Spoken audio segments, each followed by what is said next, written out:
इथे फक्त दागिने नाही तर पिढ्यानपिढ्यांचा विश्वास मिळतो. परंपरेची झळाळी आणि विश्वासाची खात्री. कैलास अडगावकर ज्वेलर्स, दत्त मंदिर बस स्टॉप, नाशिक रोड. आगामी सिंहस्थ कुंभमेळा 2027 निमित्त नाशिक महानगरपालिका हद्दीत मोठ्या प्रमाणावर विकास कामे सुरू असताना या कामांमधील समन्वयाचा अभाव, नियोजनातील त्रुटी, सुरक्षेच्या दुर्लक्षामुळे नागरिकांमध्ये तीव्र नाराजी निर्माण झाली. या पार्श्वभूमीवर आमदार देवयानी फरांदे आणि आमदार सीमा हिरे यांनी आयुक्त मनीषा खत्री यांची भेट घेऊन नागरिकांच्या समस्या मांडल्या.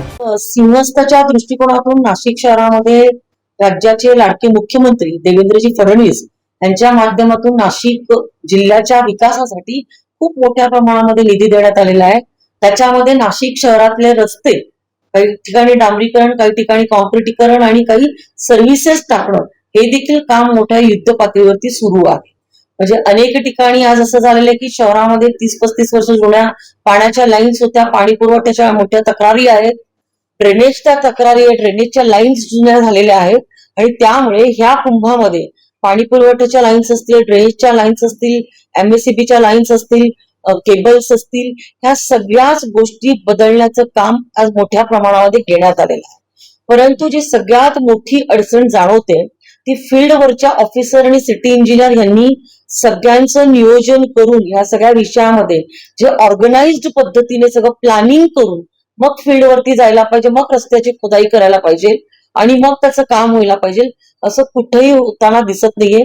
महाराष्ट्र शासनाच्या स्टँडर्ड SOP प्रमाणे कुठलाही रस्ता खणायचा असेल, काम करायचं असेल तर तिथे बोर्ड लावायला लागतो.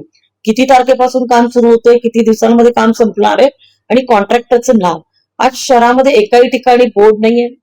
रस्त्यांचं वेगवेगळ्या एजन्सीज येऊन वेगवेगळ्या पद्धतीने तिथं खोदाई करतायत. मध्येच खोदाई केलेली असताना ते रस्ते तसेच सोडून दिले जात आहेत. परत 3-4 दिवस त्याच्यावरती कुठलाच माणूस आपल्याला दिसत नाहीये, काम होताना दिसत नाही.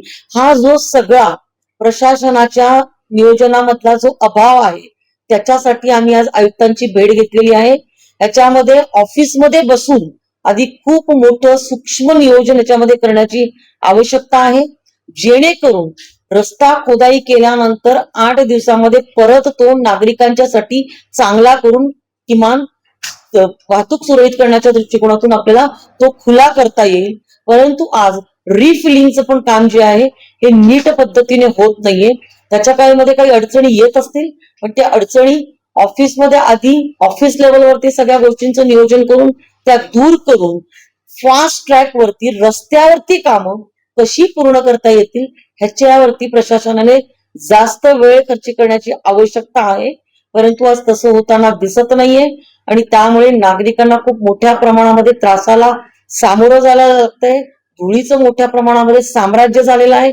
त्याने तिथं ठेकेदाराने पाणी मारायला पाहिजे. एखादा खड्डा जर त्यांनी केला असेल, एखाद्या रस्त्याची खोदाई, तर त्याचे टाइम बाउंड त्यांना त्याचं नियोजन द्यायला पाहिजे आणि जर असं होत नसेल तर त्या ठेकेदारावरती कारवाई करायला पाहिजे, त्याला काळ्या यादीमध्ये टाकायला पाहिजे. मध्यंतरी ह्या खड्ड्यांमध्ये पडून एका नागरिकाचा मृत्यू झाला. त्या ठेकेदाराला महानगरपालिकेने काळ्या यादीमध्ये टाकलं का, त्याला नोटीस दिली का?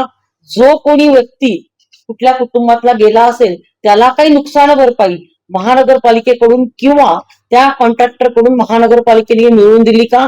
या सगळ्याच गोष्टींचा आज विचार करण्याची आवश्यकता आहे आणि म्हणून आज आम्ही 3ही आमदारांनी आयुक्तांची वेळ घेतलेली होती आणि त्यासाठी आम्ही आज त्यांना भेटण्यासाठी आलेलो होतो. आता आपला जे नाशिक महानगरपालिकेतर्फे जे सिंहस्थसाठी काम चालू आहे, तर त्याची आम्ही प्रॉपर GIS वर प्लॅनिंग केली होती. त्याप्रमाणे जे 28 रोडचे जे काम मंजूर झाले होते प्राधिकरणाकडून, त्या रोड्सवर अगोदर युटिलिटी टाकून मग रोडचं काम कसं करायचे, सो दॅट आज आपण तिथे 6 प्रकारची वेगवेगळी युटिलिटी टाकली गेली आहेत किंवा टाकतोय. 1-2 रोड सोडून बाकी सगळ्या ठिकाणी तो काम पूर्ण झालेला आहे. तर युटिलिटी टाकली गेली की त्यानंतर त्याच्या रोड रिस्टोरेशन आणि त्यानंतर त्या ऍक्च्युअल रोडचं काम, अशा प्रकारचा तो नियोजन आम्ही ते स्टेप वाईज केला होता. पण ठीक आहे, ते एक विषय असतो की जेवढा आम्ही पेपरवर प्लॅनिंग करतो, GIS वर सगळं केलंय, विथ टाइमलाईन्स केलाय सगळं, ते ट्रॅफिक डायव्हर्जन्स देऊन याला, कारण की भरपूर मल्टिपल डिपार्टमेंटची परवानग्या पण लागतात सगळं प्लॅनिंग करायला. पोलीसची पण ट्रॅफिक डायव्हर्जन्सची प्लॅनिंग लागतात, ट्रॅफिक वॉर्डन्स पण आपल्याला द्यावा लागतो, नंतर NH क्रॉसिंग वगैरे असेल तिथे पण आपल्याला परमिशन लागतात. तर हे सगळं बघून प्रॅक्टिकली जेवढा पॉसिबल आहे तेवढा पण केलेला आहे. तरी मॅडमची आमदार मॅडमचे आणि सगळ्यांची जे काही म्हणजे हे काही आपण जे सूचना आहे की तिथे त्रास होतोय तो आहे. आम्ही पण ते अगोदर पण सांगितलं होतं की त्रास तर थोडा आहे, पण आपला आता प्रयत्न हाच राहील की मॅडमनी जी सूचना दिली आहे त्याप्रमाणे पुढचे 7-8 दिवसात एकतर आपण आतापर्यंत जे प्लॅनिंग केली ते दाखवू.